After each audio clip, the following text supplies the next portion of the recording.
Hi everybody, and welcome to this session on building .NET Core applications with Service Fabric. I'm Vaslav Turacek. I'm a program manager on the Service Fabric team here at Microsoft.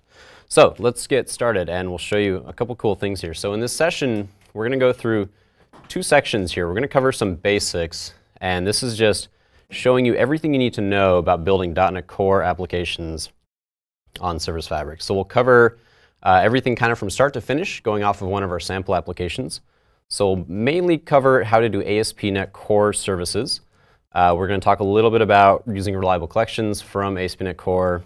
And then we're going to spend quite a bit of time actually on service communication, how to get services to talk to each other, and also how to get services to communicate to the outside world, so ingress traffic coming in. And then we'll cover a little about developing and debugging with Visual Studio 2017 and the built-in Service Fabric tools that we have there. And so most of that's going to be pretty basic, but later I want to cover some more advanced topics, especially around partitioning and how to scale applications and data-driven applications on Service Fabric. So make sure you stick around for that.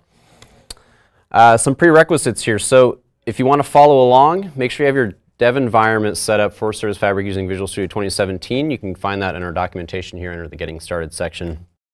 And then we have the sample project. So we're basically going to be building this sample project from start to finish and then extending it afterwards to add a little more functionality, which would be pretty cool. So if you want to pick that up and clone that to follow along, now's the time to do that. Okay, so let's go ahead and just dive right into the basic part of this.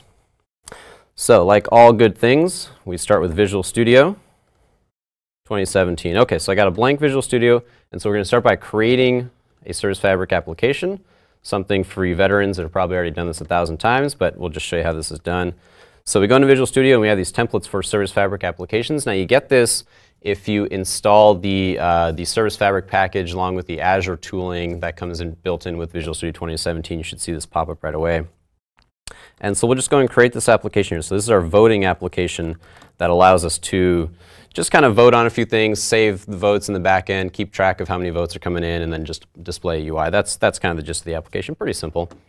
So we'll create that. Now in this next section here, this you might not see in your Visual Studio 2017 just yet. This is a package that we released fairly recently with a preview of our .NET Core 2.0 templates. So later on, if you're watching this later, you'll see this is probably already built into Visual Studio, but at this time, if you go onto our blog and download this, this set of tooling, you'll be able to see this there too. So we'll start with here. So we're going to start with creating a stateful ASP.NET Core service. And so actually we're going to go backwards by starting with the back end first, and then we'll come back and add the front end in a little bit later. So let's start here, and we'll create the service, and we'll call it voting data. All right. So creating this now, it's going to create a couple things. It'll start out by creating the Service Fabric part of the project, but then it's going to kick us over here to the ASP.NET Core web application. So this is all the templates that you normally see when you're creating ASP.NET Core. You've got your web API, MVC, and of course your React and Angular project. So since this is a back end and we don't have a UI, we're just going to pick web API and start with that. So this is going to create our Service Fabric application project, and then it's going to create the service project. Now the service project, let's go over this in detail. I want to actually dive into this a little bit just beyond the surface and show you what is happening in this project and how it actually hooks up ASP.NET Core with Service Fabric. So what it does, what Visual Studio tooling does here is it creates that ASP.NET Core application, and then it injects a few Service Fabric things to make it work on Service Fabric so you can run it there. So let's take a look at what that means exactly. By starting first with the project itself, if we look into here, if you look at the CS proj, we can take a look at what's in here. So this is just our usual, very simple, nice simplified .NET Core project style. And all it's doing is referencing a few packages. At this time, we have our preview packages here. So our version 3 preview, these are .NET Standard 2.0 Service Fabric NuGet packages. So by building against .NET Standard 2.0, it allows you to build your applications against either .NET Core 2.0 or full .NET Framework 4.6.1 if you want. You can see up here we're targeting .NET Core App 2.0. So that's really all that's in here. Now, the rest of this down here, this is your typical ASP.NET Core project stuff. So you got your www root, you got your controllers, and if we go down here, now this is where we start to see some of the Service Fabric project items. So let's start with the project up here. If we go into the properties, you can see that this is actually just a regular old console application, and this is an important thing. So when we get into the entry point of that. So we go down to the program and the program main. Here's the entry point into that console application. The important thing to notice here is that we're not actually doing any of the ASP.NET Core work just yet. So everything you see in this entry point is actually just bootstrapping the service and registering it with the service runtime, which is the Service Fabric portion of this. So what this means, when you do this registration of a service with the Service Fabric runtime, what you're saying is that this process that's going to run, this exe, you're saying this exe is allowed to run services of this service type here. So what that means is when you go later on to deploy this service into a Service Fabric cluster, Service Fabric will spin up this process, and this is what we call a host process. And this is part of the hosting and activation mechanism that we have in Service Fabric, where if you're using our reliable services APIs, we spin up a host process, and then inside that host process, we instantiate your service instances every time you create a new service. And so this part here is basically just saying these are the service types that are allowed to run in this process, and that's all this does right here. So if we move on then to here, now we have this Lambda method which says, okay, here's the Lambda method I want you to run whenever a service is created inside this host process. So this is kind of the opportunity you have to do dependency injection and plug whatever you need to into your service instance through this Lambda method down here. So if we go into here, now we are at our actual service class. You can see our service class implements a stateful service. So now we're in the Service Fabric SDK, the Service Fabric APIs. So this is kind of the core of the service. This is your starting point, your entry point. It's very bare bones. You'll notice down here at this point, you don't really have much of a framework to work with. There is no pattern that's really imposed upon you. It's actually pretty wide open. And if you create a regular Service Fabric service without ASP.NET Core, usually what you'll see is this run async method created for you in the template. So the run async method is your primary entry point in the service. This is where we say, okay, go run your code now. And your code can be whatever you want. So here you can run anything you want at all until this cancellation token is signaled by the platform to tell you to stop. So your service spins up, and we tell you to stop whenever we need to move you for, say, for example, an upgrade or for balancing or something like that. Now the second entry point in your service is down here what we call communication listeners. And this is kind of a way for Service Fabric to help you set up endpoints for your service. So if you have external connections coming into your service, you're going to do that down here by creating these communication listeners. And so of course with Service Fabric in the SDK, we provide several communication listeners out of the box that you can use. And the one that we see here is the ASP.NET Core communication listener that uses the Kestrel web server. So you can, of course, you can open up an endpoint inside a run async if you want, because ultimately, as we saw earlier, this is really just a console application. It's just an exe that's running, and you can open up whatever sockets or ports that you want. But the reason that we do this pattern here is primarily because when this thing spins up and your endpoint opens up, you want to register that endpoint with the Service Fabric runtime so that it gets registered up into the service discovery mechanism. And that allows other services to find the endpoint that you've opened up on. So let's dive a little bit deeper into what this endpoint thing is, because this is actually fairly important. So when we create this listener here, we're basically bootstrapping ASP.NET Core at this point. So this is what you normally see out in the program main. We're now seeing it here. And the reason is because we're actually starting up the service first, hosting it in Service Fabric, and then spinning up ASP.NET Core afterwards. So this is really the bootstrapping part. And this allows the ASP.NET Core application to participate in the Service Fabric application lifecycle. So the service itself has a lifecycle where it opens and closes. And if it's a stateful service, like in this case, there's another kind of state machine that's mostly hidden from you, but it is going on behind the scenes where we have to take the service and change the way it functions. So when it's stateful, you have a concept of multiple replicas of the service. So there's always a primary replica, secondary replicas, and depending on which form it's in, it has to open and close and do this kind of stuff. So there's a state machine happening behind the scenes that you don't really see, but by plugging into this model here, that gets you plugged in the right way, and that way your application starts up at the right time. So once we get past this, now this is just code that you can edit. This is again a Lambda method. You can do whatever you want in here. And this will do your regular ASP.NET Core application bootstrapping with the startup and everything else. So once we get to this point, we're kind of out of the Service Fabric world, and we're now more into the ASP.NET Core world. And from here on out, you're really just writing ASP.NET Core applications. So let's go in and start writing this application. So we have a voting application, and we have a values controller here. So first thing I'm going to do actually is I'm going to go ahead and deploy this. I've got a local cluster up and running. So I'm going to deploy this to my local cluster first. And I'm going to show you why I'm going to do that. So I have a one node local cluster running here. So this is on my local box here.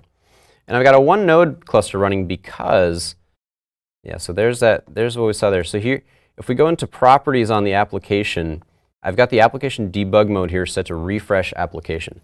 And that little pop-up window you saw is Visual Studio asking permission to be able to do this, and you'll see why in a little bit. So refresh application is a way for you to be able to do rapid development using Visual Studio, because we are deploying this application to a real live running Service Fabric cluster. But every time I make changes to my application, every time I make code changes or even JavaScript changes or CSS changes, I don't want to have to redeploy the entire thing to the cluster, because it's a little time consuming, because it's doing quite a bit of work to compile and package and then register and deploy it onto a real live running cluster. So that refresh mode is a little trick that Visual Studio does, where it kind of uses symbolic links from your application project root here to the deployed location on the cluster locally, so that I can make changes here, recompile my application, and immediately see those changes reflect in the live running application. So it saves quite a bit of time as you're developing. It kind of simulates what you're used to with regular ASP.NET Core applications, where you can just make changes, hit refresh in your browser, and then they show up right away. So as you're doing your initial development, this is the best way to go, because you're going to be able to do this much faster by using this refresh mode. Okay, so we've got the application deployed. Now remember, this is just a bare bones ASP.NET Core application. It doesn't really do anything yet, but we can drill down into it and see that it's already started up here. So this is the service that we've created, and if we drill down into here further, we have one partition in the service, and then this is our one primary replica of the service running. We only have one because we only have one node on this local cluster.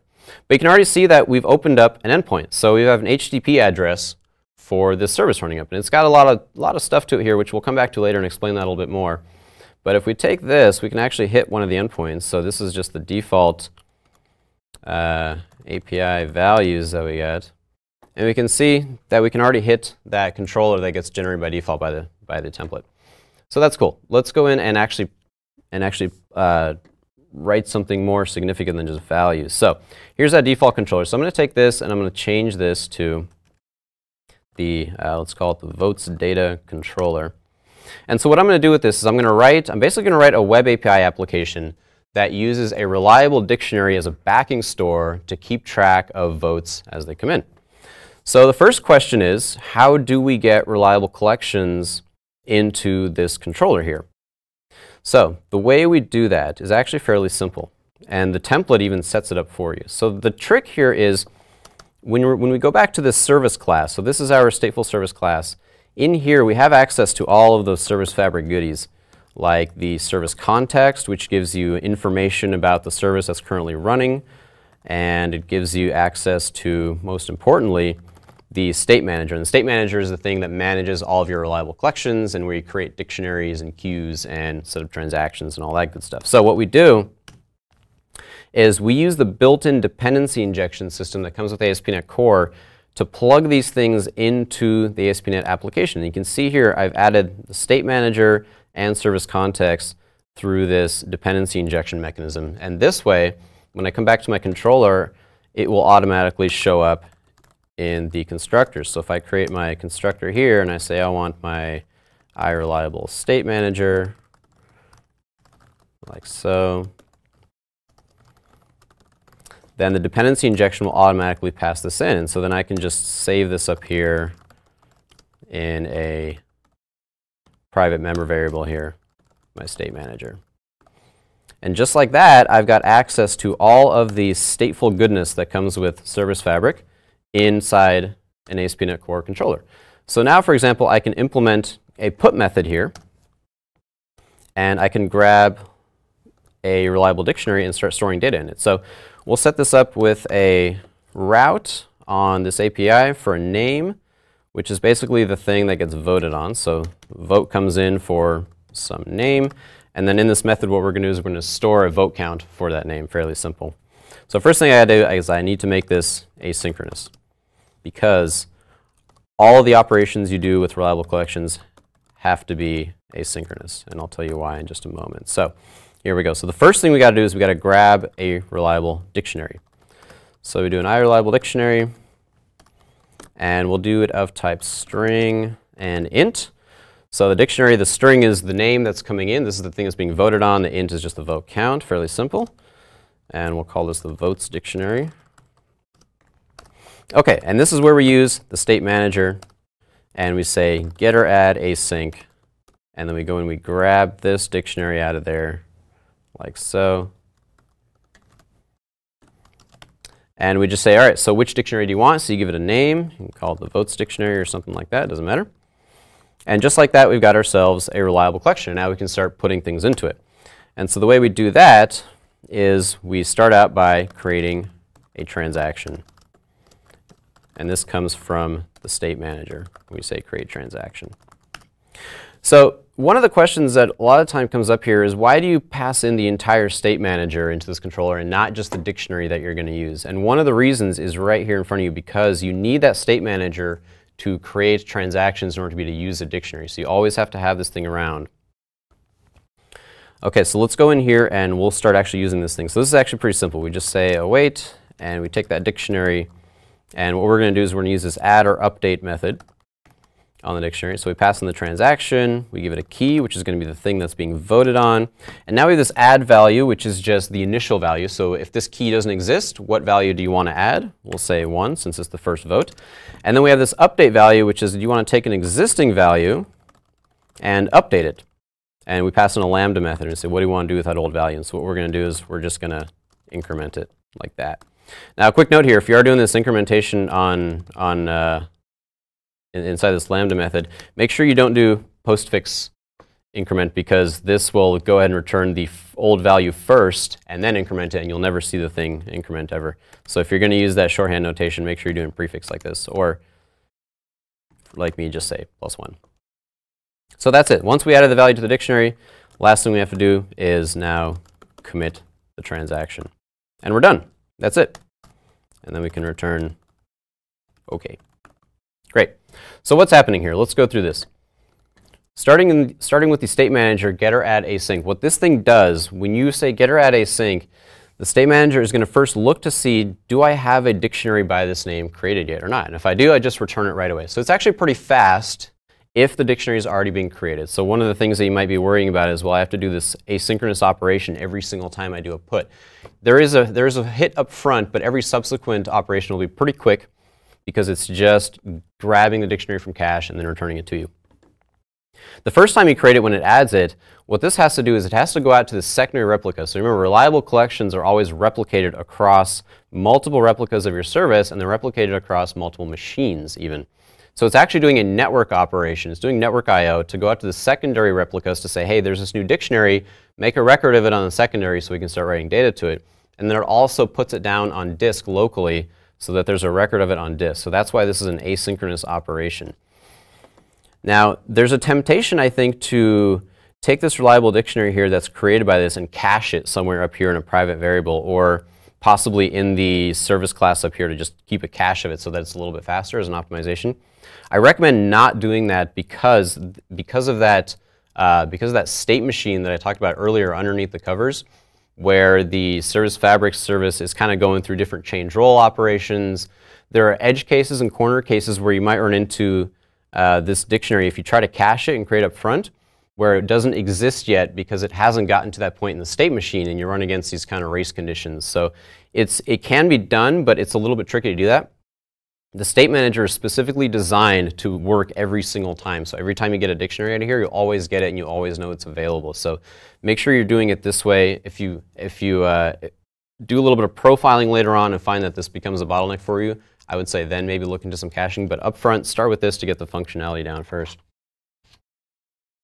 All right, and so once we got that, then we go down here, we just add the values to it. So when we add the value initially, This is going to replicate the value, but it's not going to save it down to disk yet. So on disk, there's a replicated log, a transactional log, that keeps track of all the transactions that you commit into the dictionary. That doesn't happen until we actually commit down here. And so these are all asynchronous operations too, because these also are going across the network to the other replicas.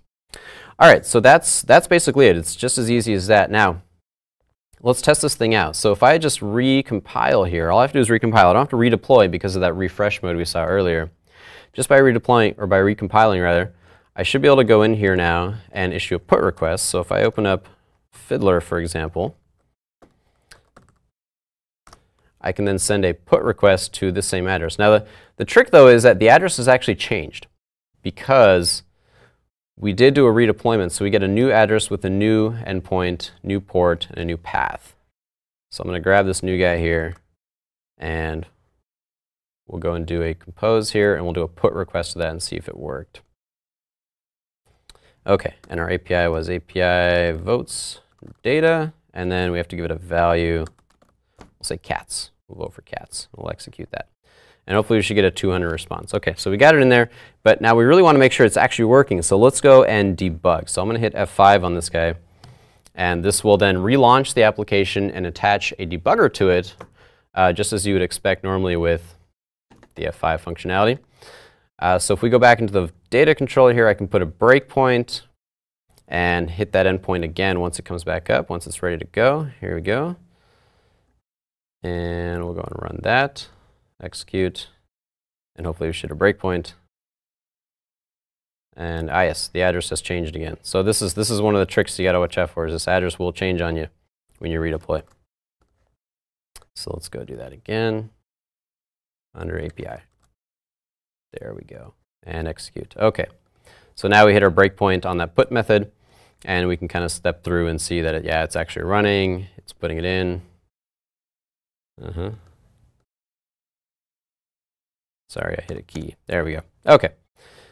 And then if we step through, it'll go through and should be okay, and we got our 200. Okay, perfect. So, fairly simple. Now let's move on, and we're gonna add the second web service, which is the actual front end to this data service. So I'm gonna switch over. I actually have that already set up here. So in order to get to this point, all we really need to do is go into services here. We can go add a new service, and then we select a stateless ASP.NET Core service, give it a name, go through the same process, except this time the template I chose is the MVC template because we do have a UI. And the reason I started with this thing already created is because I don't want to write JavaScript. That will take forever. So that's already done, but it's mainly empty at this point. So you can see I have a home controller, which loads up our UI here. So this is just some basic HTML. It's a basic Angular app, Angular 1, I believe, not Angular 5 or whatever we're on these days. And then we have a controller here set up, which is the API controller. And this is an API controller on that front-end service, which if we look in the JavaScript application here, so this is our Angular app. The Angular app just makes HTTP requests off to this controller here. Now, it's making these HTTP requests from the browser to this front-end web service, not to the back-end service. And this is an important point that we'll touch on a little bit. So these things are not implemented right now. So what I'm going to do real quick is I'm going to go and deploy this off to Azure just to show you a few things about how this thing works. So we're going to go publish, and I got my Azure endpoint. So I got a cluster set up in Azure already, and it's just doing authentication for me, and then we'll go and publish. Now, so the publish takes a few seconds while it does a couple things, and I'm going to show you actually what Visual Studio is doing right now as it's doing this publish. So Visual Studio has a couple tricks to make publishing a little bit easier for you. But what it's actually doing underneath the covers is it's just running these Service Fabric commands that are part of the Service Fabric API. So the first thing it does is it connects off to the cluster. Now there's a bunch of parameters that come in here, like the connection endpoint, which is what you saw. That was my cluster on port 19,000. And then we have a bunch of credentials that come in, and Visual Studio automatically populates these things for my secure cluster. Now the second thing it does is it goes and it compiles the application and packages it all up. So let me show you what that application package looks like. And this is one of the things that Visual Studio does for you, which is really nice. If I go into here and I look at the package output, it's putting together this application package for me. So it's still building that. And so what that does is it goes through both of these services. So I have two services in here. It compiles these two services, and then it grabs everything in this package root. And the package root is a service fabric concept. And this is where you have the definition of the service. So there's a service manifest file. This tells me what the service, how the service runs. It gives me an entry point in here. It gives me the exe that I'm going to execute. And then it also registers that service type. And this is the same service type that we saw earlier in the program main where we did our registration. So if you see here, this is where we did that registration. This has to match what you see over here in the service manifest. So Visual Studio is taking these package roots, it's compiling it, and it's creating service packages that it can then compile together into a full application package. And the full application package ends up in here, where we have our application manifest, which defines what services are allowed to run inside of this application. And then within each package, you see now this is the compiled web app here inside the code package. We have all the binaries, and there's a lot of binaries because we're targeting Win7 x64. So, but this is my final exe down here. So this is everything that needs to be run. So it's all self-contained. Everything is compiled together, self-contained, put into this package. And then by running this command, Visual Studio copies that entire package up to the Service Fabric cluster.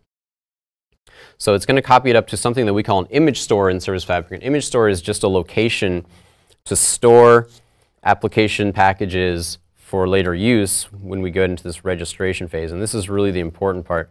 When we call register, this is a provisioning step. And when this gets called, it takes that application package and gives it to the Service Fabric cluster and effectively says, here, you have this application now. Here's the application type and the version that I want you to know about. And from there, once that's registered, now we can create instances of the application and then run it. And so that's what's happening here. Now what Visual Studio does is really cool.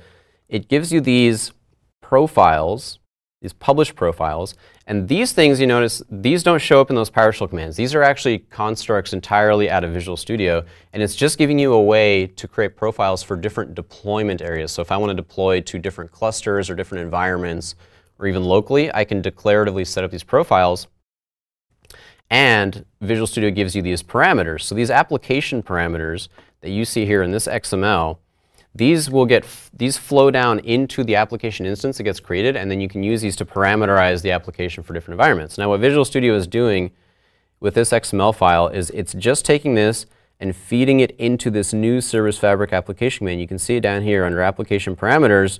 It'll plug it into here, and that's all it does, because this is actually part of the Service Fabric deployment APIs. So that information just ends up in here, and then it ends up in your application. So that's what Visual Studio does behind the scenes when you hit that deploy button or when you hit F5 to go and deploy something. All right, so it looks like deployment's finished, so let's go check it out. So here we are in a Service Fabric cluster on Azure, and here's my one application that I've got deployed, and I have my two services. So if I go into the voting service here, the web service, you can see this is stateless, and it's going to create an instance on every single node in the cluster. And this means that I have a separate IP address for each one, and they're all listening on port 80. And if we go into look into the backend application, I actually have two partitions here, and so now this is the important difference. If you look at the address here, it's very simple and it's on a well-known port. If I look at the address here on the stateful service, it is using a dynamic port and this long URL thing here.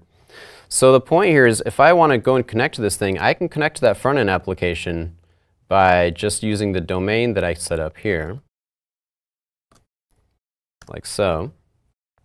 And so this is just going over port 80, and this should load up that web UI that we created. So here's the UI that we created. So that works just fine. But if I want to hit the backend service, I don't really have a good way to do this. And so what I'm going to do is I'm going to switch over to my slides here because it's actually a little bit easier to explain with a few diagrams. So let's go back into here, and let's explain how this works. So service communication is what we're talking about here. So everything in Service Fabric, all communication in Service Fabric is based on this idea of service registration and lookup. So that communication listener concept that we saw earlier, where we create a communication listener and I said the address ends up getting back to the Service Fabric platform for service discovery later on, that's what this is right here. Any service, any client that wants to connect to a service has to go to this, what we call the naming service, which is our service discovery mechanism, ask for the address that was registered, gets the address back, and then it can go and make a request directly to that service. So everything in Service Fabric is based on this pattern. So keep that in mind. Now, when we created that stateful service, here's what's happening. So the stateful service is not going to be identical on every node. As we saw, we have a primary and we have secondary replicas of it, and it's usually only the primary that you're ever connecting to. So the primary replica can kind of float around. It's not available on every node. It can be moved around to different nodes based on failover or upgrades or whatever. So you always have to figure out, first of all, what is the IP address that this primary is running on. And then the port usually isn't static either for stateful services. You're usually getting a dynamic port. And so you don't know the port and you don't know the path. So this discovery thing is actually pretty important. So the client usually doesn't know up front what the address is. And of course, as we saw, the connection can fail at any point, which means the primary fails over, and now we have to get a brand new IP address and a brand new address. So it's very important that we use this mechanism. Now, the reason you can't connect to that stateful service from outside the cluster directly when you're in an environment like Azure is because the Azure load balancer itself only knows about IP addresses and ports. It has no idea that there are services running on these VMs. It doesn't even know that Service Fabric is running on these VMs. And it certainly doesn't know about the service discovery mechanism. So when you make a request, even if you did know the port up front and the path up front and everything, if you made a request to that address, the load balancer wouldn't know where to send it, and it would do what it always does, and it would just send it to one of the VMs that it picks based on its load balancing rules. But only one of those is actually hosting the endpoint that we want. And so usually you're going to get a failure when you try to do that. Now, if the client tries to contact the naming service and do discovery outside of the cluster, it can do that. Those APIs are exposed, but what you're going to get back, you see down here, is you're going to get back an internal IP address. And this is an IP address that's internal to this virtual network. This doesn't exist out on the internet. So if you try to connect to that directly, it's going to go nowhere, and that's just going to fail. So you might be thinking, well, I'll just replace the IP address with that DNS name that I got from the load balancer, which is available publicly. But then you're back at the same problem where now the load balancer doesn't actually know how to route that call because it doesn't have that internal IP address. This generally doesn't work anyways because these ports that are opened up are dynamic and they're usually not exposed to the load balancer anyway. So usually you can't connect to it at all this way. So the answer to all this, and this is the reason we have that front-end web service, is because you need that front-end web service to be the thing that sits behind the load balancer and takes incoming requests. Because the load balancer can send traffic to that because you have a well-known port, usually port 80 or 443, and you have an instance of that running usually on every node or on a subset of nodes that the load balancer can actually find. And the point is that they're all identical, so it doesn't matter which one the load balancer sends traffic to. It should work no matter what. And then inside that stateless service is where you then connect to the naming service, do the resolution, and then forward that traffic along to that backend stateful service. And so this is what we call the gateway pattern, and there are a lot of different gateways that you can use. The one that we're seeing here is where we have the Azure load balancer as a gateway talking to a stateless web service running on the cluster. And then there are a couple others that we have in Azure. So Azure API Management, of course, integrates with Service Fabric, and API Management does understand that Service Fabric is running in the back and does know how to use the naming service for service discovery. And then, of course, you can pull data from IoT Hub or Event Hub. So these are just some examples of service gateways that we have. So once traffic is in the cluster, we have to figure out then how do we actually communicate between the two services. And there are a couple ways we can do this. So the first is by doing this direct client-to-service communication, where the front-end service resolves the address of the back-end service and then talks to it directly. And there are a couple options for that. So the first thing is just the raw APIs for doing address resolution. So this is the problem with this is that it's only available in the SDKs that we ship and the languages that we ship. So C#, Java. There is an HTTP version of this, but they're very difficult to use correctly because you have to cache addresses as they come in, and then you have to be able to do a re-resolve mechanism. So this one's actually pretty tough to use. We do ship a service remoting, an RPC mechanism that you can use. So this one's fairly simple to set up. The problem with this, though, of course, is it is also only available in the SDKs that we ship. So only C# and Java, and only C# to C# or Java to Java. And this does all the address resolution directly in your service, and then you make an RPC call off to it. And the other option is a DNS service, and this one's actually real nice. It's very simple to use, and you just use a simple DNS name to connect to your other service. And then the other way that you can do this is with request forwarding, and this is where we have this feature called the reverse proxy. And in this case, you just make an HTTP request to this proxy that's already running in the cluster, and the proxy itself does that resolution internally and then just forwards the request along. So the DNS service, the way this one works is very simple. When you create the service, you can specify a DNS name, and then when you write your code, you just say, well, I'm just going to make a HTTP request off to that DNS name, and then let the DNS service figure out where that IP address actually is. And this does use the naming service. As we saw earlier, everything goes through the same pattern of using the naming service to look up an address and then figure out where to go.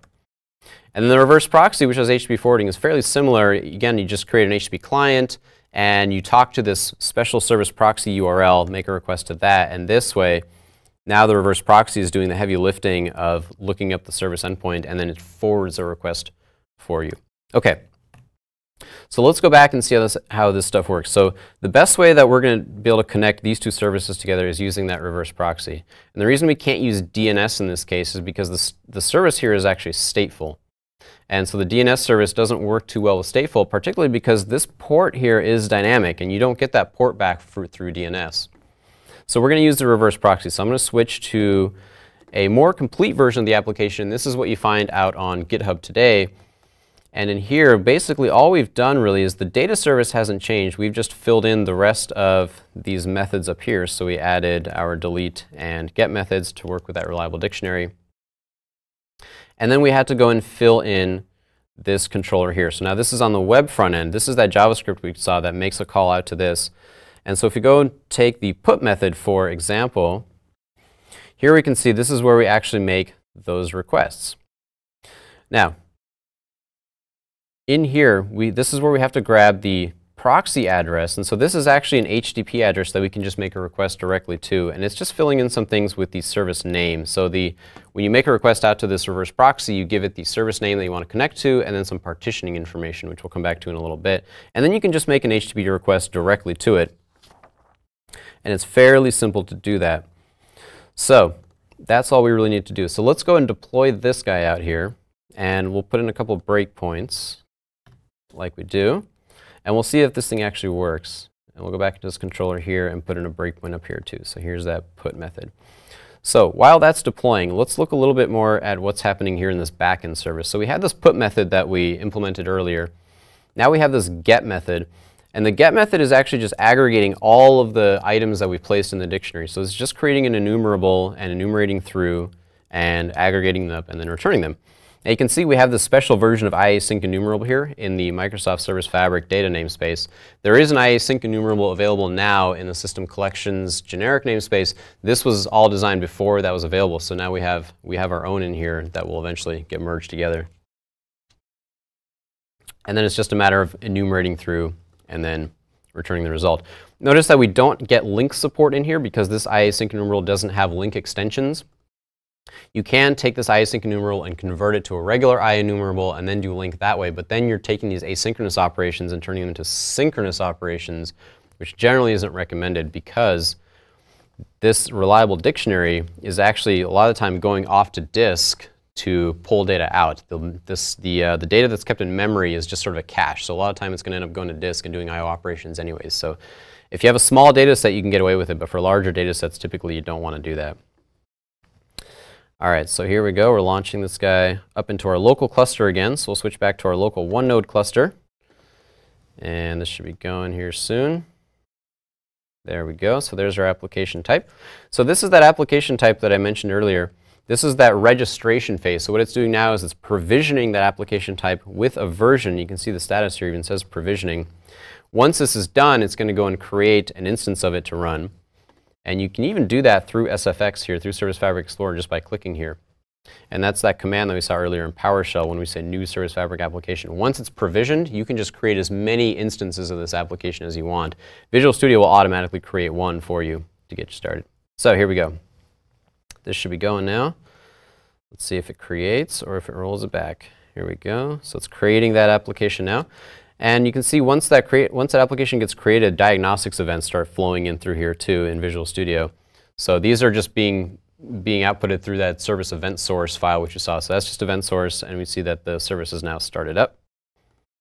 So that's our Azure cluster. We can close that down. So here's that application now. Okay. So here's the UI. Visual Studio will go ahead and load that up for us automatically. And so services start up. We got our backend service and our front-end service.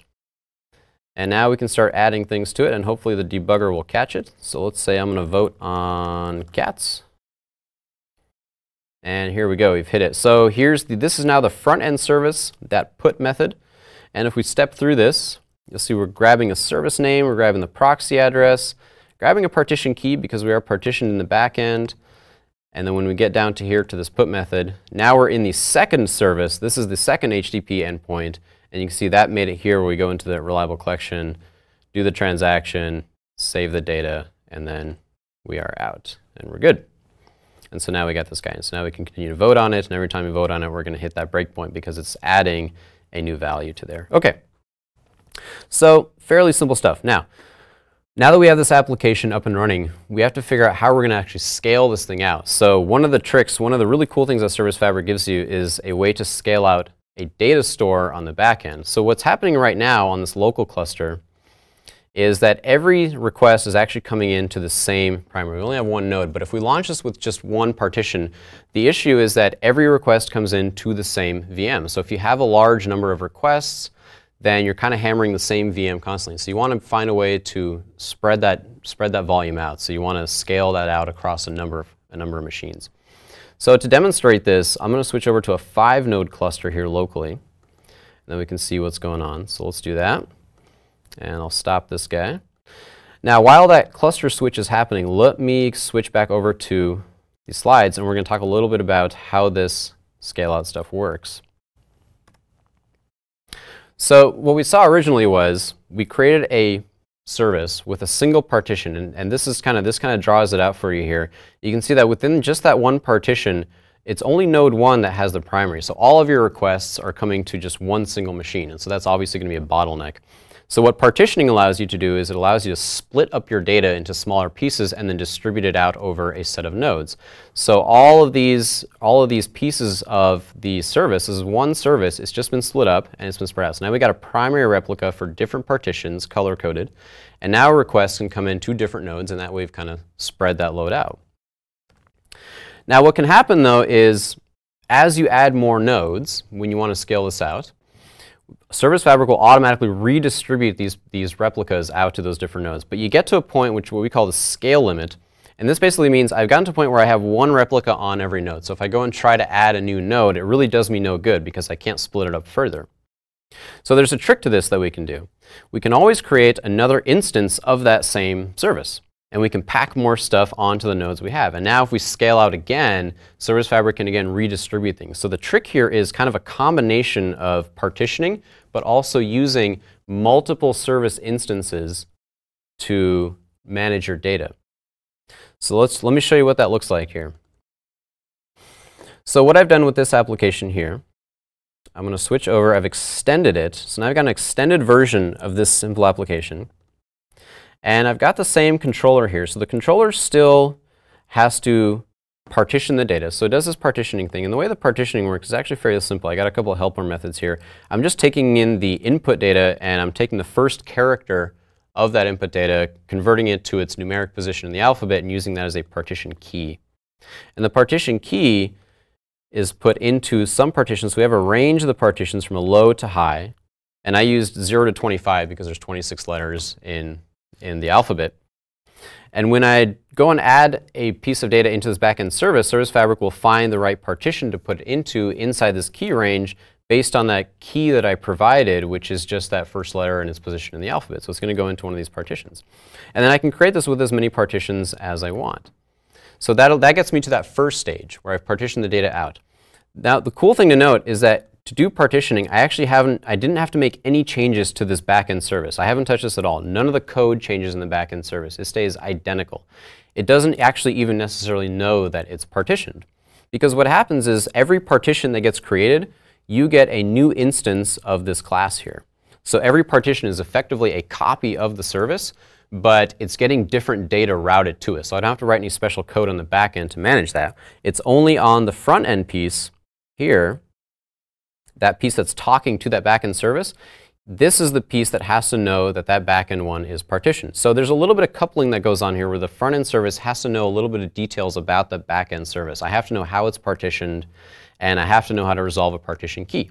So within an application, you can think about it as within an application, it might be okay for services to be a little coupled together and they know how they work, but on a separate application outside of that, that separate application would never talk to the back-end service of this application directly because you don't want to know the intimate details of how it's partitioned. So that part only happens here. Okay, so let's see if that 5-node cluster is still spinning up. So while that's spinning up, let me show you what I've done with this application. So what I've done is I've made a couple changes. And what I'm going to do is, instead of having a single poll represented by the entire application, I'm actually going to create a whole new back-end service to manage every poll that comes in. So whenever a new poll is created, we're actually going to spin up an entirely new stateful service to manage that poll. So this is another way to do scale out. So each poll has a completely separate service that can also be partitioned differently. And the benefits of this is if you have a poll, for example, if you know this poll is going to be really large, it's going to have a lot of data or a lot of traffic, you can create it with a larger number of partitions up front so that it can scale out further. If you have a smaller poll, you can create it with fewer partitions so that it doesn't have to scale out quite as far. But the benefit that this gives you is that as you grow, as the application grows over time, there's really no limit to how far it can grow because you can always continue to create more service instances as the application grows. With partitions, you can't. Partitions can never be repartitioned. So this gives you a way to kind of get around that limitation. So let me show you how this works. So we've done a couple things here. So the first thing is in the votes controller itself, I'm now taking in a name for a poll as well as the thing that's being voted on. And what I'm doing here is when I get the voting data service name, I'm doing something slightly different. So if we go and look into here, I'm going to have this kind of format. So this is the name of the service that I'm going to look for, and I'm going to basically come back with this URL, which is the service name. It says, under this application, I have a list of polls, and then for each one, it has a specific name. So then that's pretty much the only change. So now when we create the service proxy URL, we're just targeting that particular service instead of that default one that we had earlier. And then on the front end, of course, we had to make a couple of changes. And that's just as simple as making sure that when we call into the front end, we're passing in that poll name as part of the request so that we know which service to go to. And in the home page also, you can see here, we're just doing this, we're kind of saying, oh, here's the poll we're looking at currently. But other than that, there haven't been any changes here. Now in the home controller, we got something interesting too. So when we come into the index page, what we're going to do is we're going to require it to pass in a poll name. So this will be part of the URL. And what we're doing here is we're actually creating these services dynamically. So this is using the Service Fabric APIs, and this is a very unique thing to Service Fabric, is I can create instances of a service on the fly programmatically like this. So since I already have this type registered, which we saw earlier, I can create instances of it at any time I want and as many as I want. So all I have to do is just go through here, fill these things out, and then ask Service Fabric to create that service instance. And then since we don't actually need a copy of this data service, let's go back up to the application manifest, and here's an interesting thing. So down here we see these default services, and default services, what this means is whenever the application spins up, create these services by default, so automatically spin these services up. Now we don't actually have to do that. This is really more of a debugging feature for Visual Studio that makes it easy to attach a debugger because the services come up automatically and the Visual Studio can just attach the debugger right away. But we don't actually have to do this, and most of the time when you're running in a production environment, you're probably not doing this anyways because you want to write the command that actually spins up that service in a CI/CD environment or in a build environment. So we can actually just delete this out of here. And now that service won't come up at all. And so what we can do in the back end too, as you're spinning up these applications, you can actually create these through a script by saying new Service Fabric service. And here you plug in all the details about how you want to create that service. And this is kind of the normal way of spinning up services when in an application after you've launched that application. And so this is generally what you do in a deployment environment. So if we go back, let's see if our cluster is up here. So we've got our 5-node cluster. So now we'll go and deploy this application. So this is our extended one. So we'll go and deploy that out to the cluster. And so when it comes up, we should see that we only have this front-end stateless service, and we don't have that back-end stateless service because we've removed that from default services. And again, the reason is because we're going to go and create those on the fly as requests come in for a new poll to go and vote on. Now it may be a little strange to do this in the home controller, admittedly. You probably wouldn't do this here. Ideally, you'd have a separate API controller where you'd go and you'd say, I want to create my services here. You'd also have some code to then delete the services when the pull is complete. This is just kind of a shortcut for demonstration purposes, but usually you take this out somewhere else. You can even do something like this query here, which checks to see, does the service exist?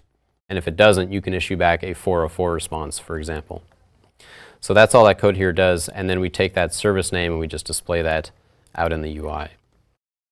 All right, so while this is deploying, let's talk about some of the limitations of this approach. So if you're doing this approach with dynamic service creation, you can get pretty far. There's no hard limit on the number of services that you can create. But there are practical limits, obviously, based on how large your cluster is and how much hardware you have backing that cluster. So there is a small amount of overhead when you are creating a service that you have to think about. But if you're up in the thousands or tens of thousands of services range, you should be fine. Once you get up into the hundreds of thousands and millions of services, that's when you're going to start to need a much larger cluster to handle that, because each one of those does have a small amount of overhead associated with it. Now, the amount of overhead, too, can be controlled slightly by this activation mode. So this is that host process activation that we talked about earlier, where that program entry, the program main entry point, is the host process that can instantiate services in it.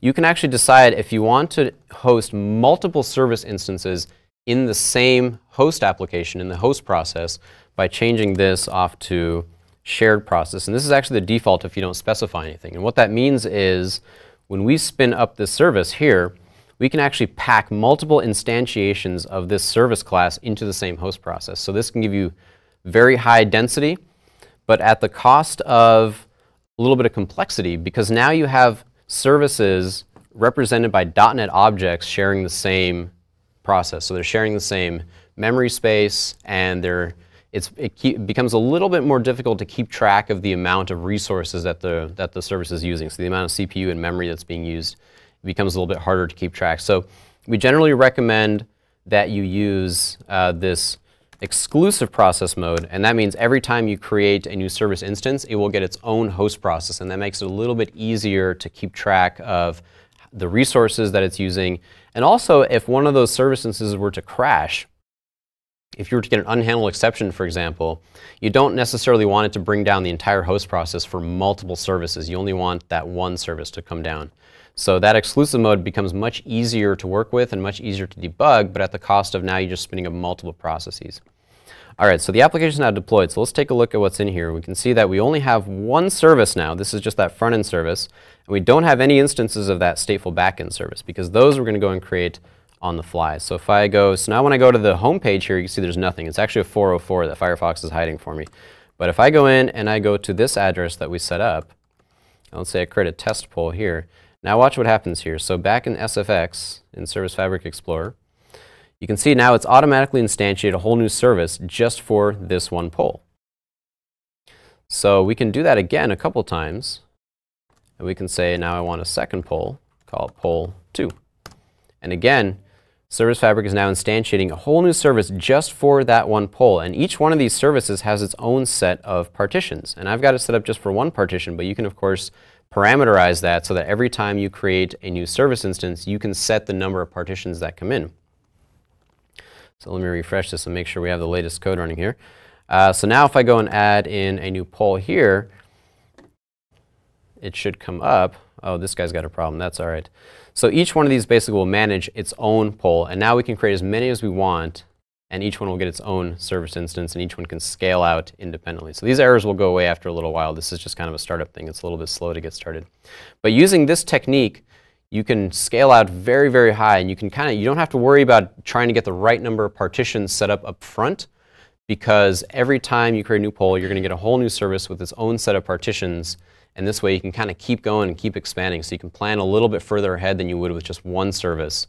And it also gives you some additional management capabilities, because you can actually use the Service Fabric commands to manage some of these services. So if I wanted to delete one of these, say for example this misbehaving one, if I want to just delete that poll entirely, I can just click delete service and it's gone. And it'll be just that easy. So I'm actually making use of the Service Fabric APIs to do a lot of the work for me, so I don't have to write all my own APIs for creating and managing and deleting. Okay, so now when we add cats, we should get We can now vote on that, and we have a separate poll here, and we can add dogs.